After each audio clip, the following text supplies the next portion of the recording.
This Monday, it's the season finale of Patrick H. Willems' video essays or whatever this show is called. You saw Patrick make a feature-length documentary complaining about movies he enjoys. You saw him become obsessed with the Cats movie. You saw him twirl. You saw him get burnt out and talk about anime. And now, it all comes to its shocking conclusion. Who will live? Who will die? How hot will the takes be? Find out on the season finale of Patrick H. Willems. The subscriber numbers have been stagnating over the past couple months.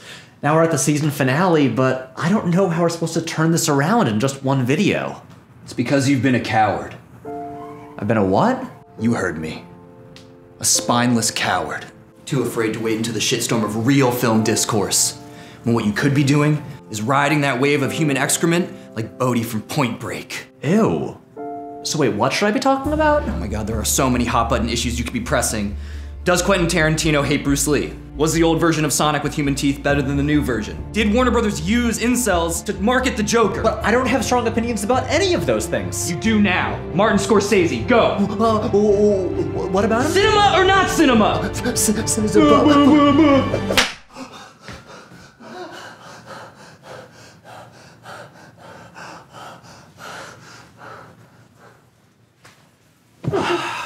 Look, a lot of the time, I just don't have a hot take.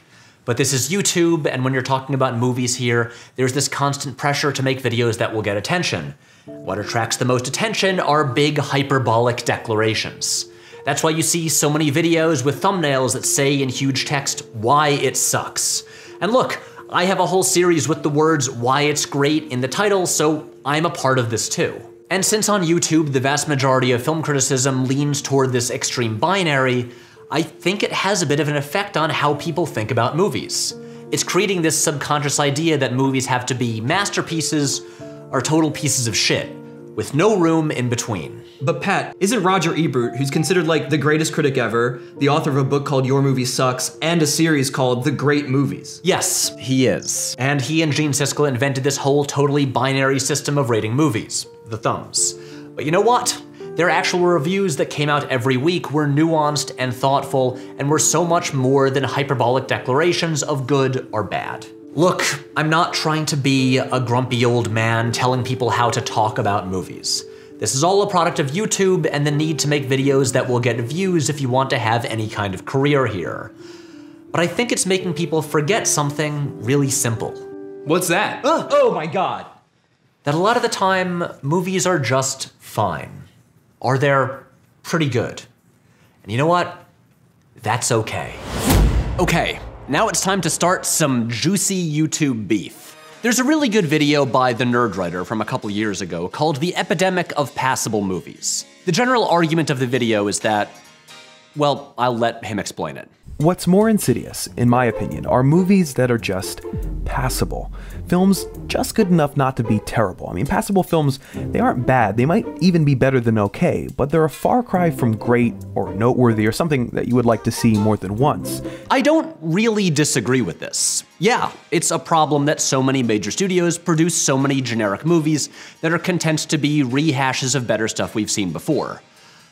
But I do have to question some of the examples he uses. Now You See Me and Central Intelligence and The Wedding Ringer, sure. Passable, unremarkable, no objections from me. But Tomorrowland is kind of a mess, but it's a truly fascinating one.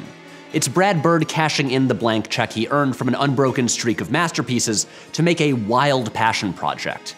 I don't think this at all counts as a passable movie that we can just shrug at.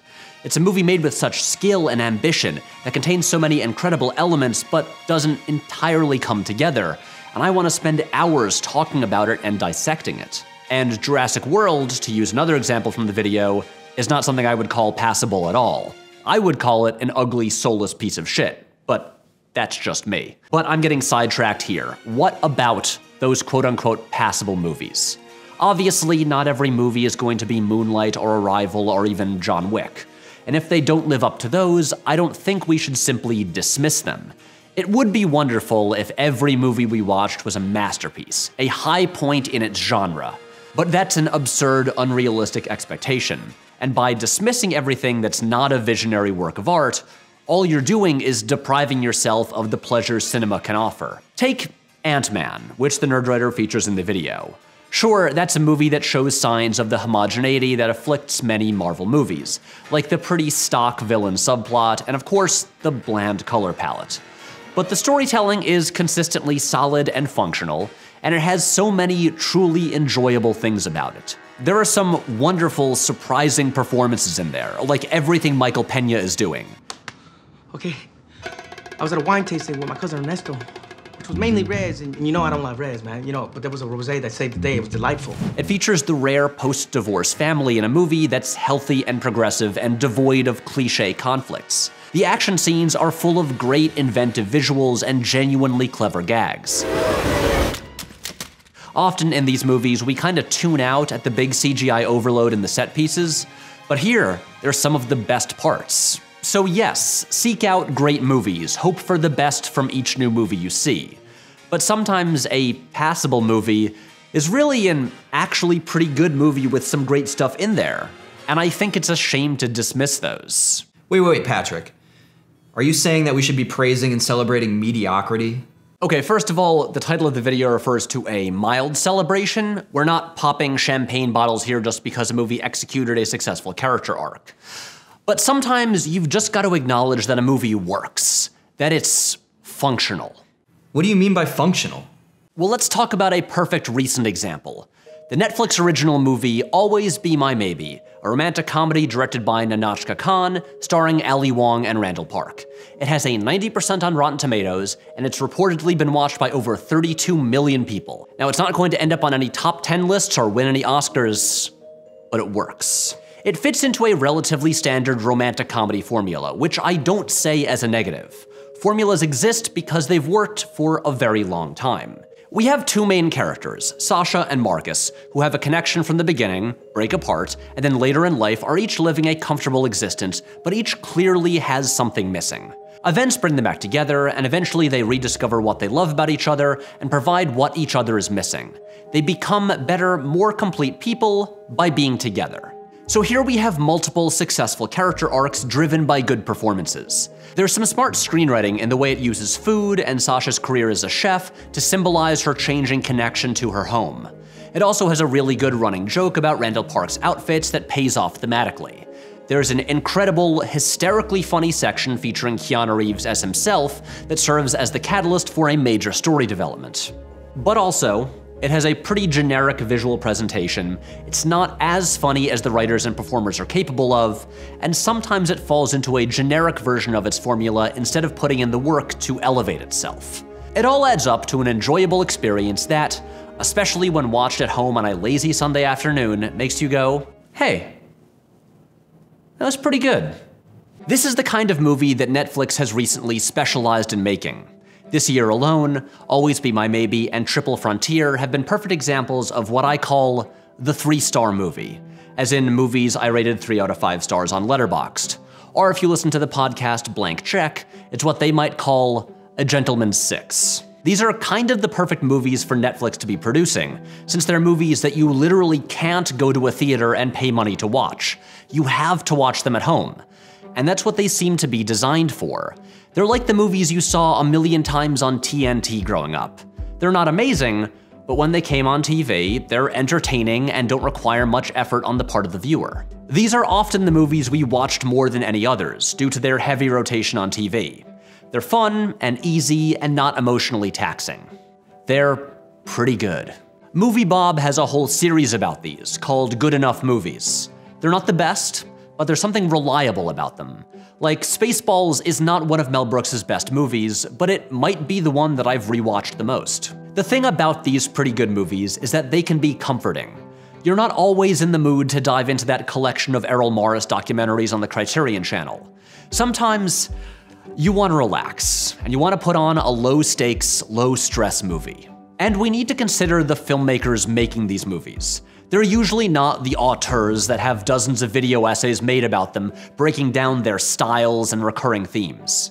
These filmmakers are the journeymen, the hired guns, the professionals who do their job and deliver on what's asked of them. For nearly 50 years, these were who made the James Bond movies. You never hear people talk about Terrence Young or Guy Hamilton or John Glenn, but we've all watched and enjoyed their movies for our whole lives. Even maybe the most celebrated Bond movie, Casino Royale, is directed by Martin Campbell. Can you tell me what distinguishes a Martin Campbell movie?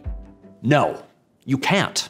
Now look, I don't want this to seem like I'm celebrating a lack of ambition or artistry and that I blindly love every mediocre movie I see.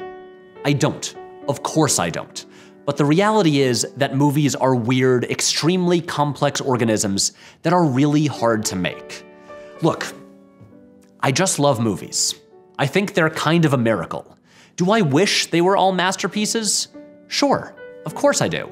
But a lot of the time, they turn out to be pretty good. And in those pretty good movies, there's usually some great stuff. Maybe it's a performance or a specific scene. And I think these deserve to be celebrated. Not like in a huge bombastic way, just a mild celebration. So, to those pretty good movies, cheers.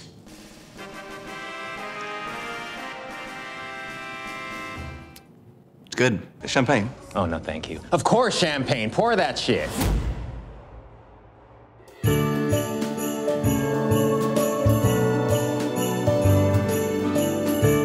So look, there are a lot of great movies out right now, and I realize that I should be rushing down to the Angelica Film Center to catch Portrait of a Lady on Fire, and I promise I will get to it, but it's been a really long year, and I'm pretty tired. And tonight, I just want to stay in and watch a nice, easy, comforting movie. So what movie are we watching? Yeah, Patrick. What are we watching? We're going to watch the 2004 John Turteltaub film National Treasure, starring Nicolas Cage and Justin Bartha.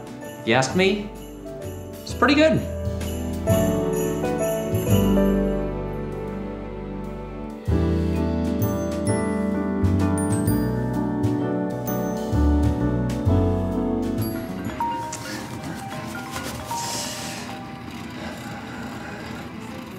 Hello? Hey, Patrick, what the hell are you doing? I'm just watching a movie with my friends. It's the season finale, and you don't even bring in your two most popular characters? Thomas, I'm on the phone. Look, I know it's your name on the channel, but we both know who the audience really wants to see. All right, fine. Sorry guys, I'll be back in a sec. Hey guys, I'm back again. Hey there. So does this mean we're gonna do another Patrick Explains video? Not right now. We'll get back to that next year, I promise. But honestly, this video is pretty much done. There's not a lot for you guys to do. Do you wanna help me do the ad read? Sure. Great. Okay, here are the scripts. Just read that. This video was all about movies that are just pretty good. But maybe you want to make movies that are better than pretty good, and you want to do it without spending much money. Then you should check out the course, How to Make Dope Low-Budget Short Films by Julian Klepper, available exclusively on Skillshare. Skillshare supports this channel a lot, which is great because it's a site that I really like. They've got thousands of classes on filmmaking, writing, graphic design, even things like business and cooking. They're all taught by experts and professionals, so you can learn a ton of cool stuff. And right now, you can get 2 months totally free if you sign up at the link in the description. So if you're about to have a holiday break from school or work, don't just hang around annoying your family like I'm doing. Do something useful. Sign up for Skillshare and learn some cool new stuff. So sign up at the link in the description. And start learning today. That was great, guys. Dad, I'm sorry for showing you. That's all right. I think we got it. I think we got it. Cool, that's a wrap. That's a wrap! So that's it. Another year of videos is over. And it was pretty okay. At least I thought so. The annual Christmas video will be premiering soon on the second channel, so stay tuned for that. Now go have a great holiday season. Force your families to watch a bunch of videos from this channel. They'll love them. And I'm going to go start working on the plan for next year. It's gonna be good.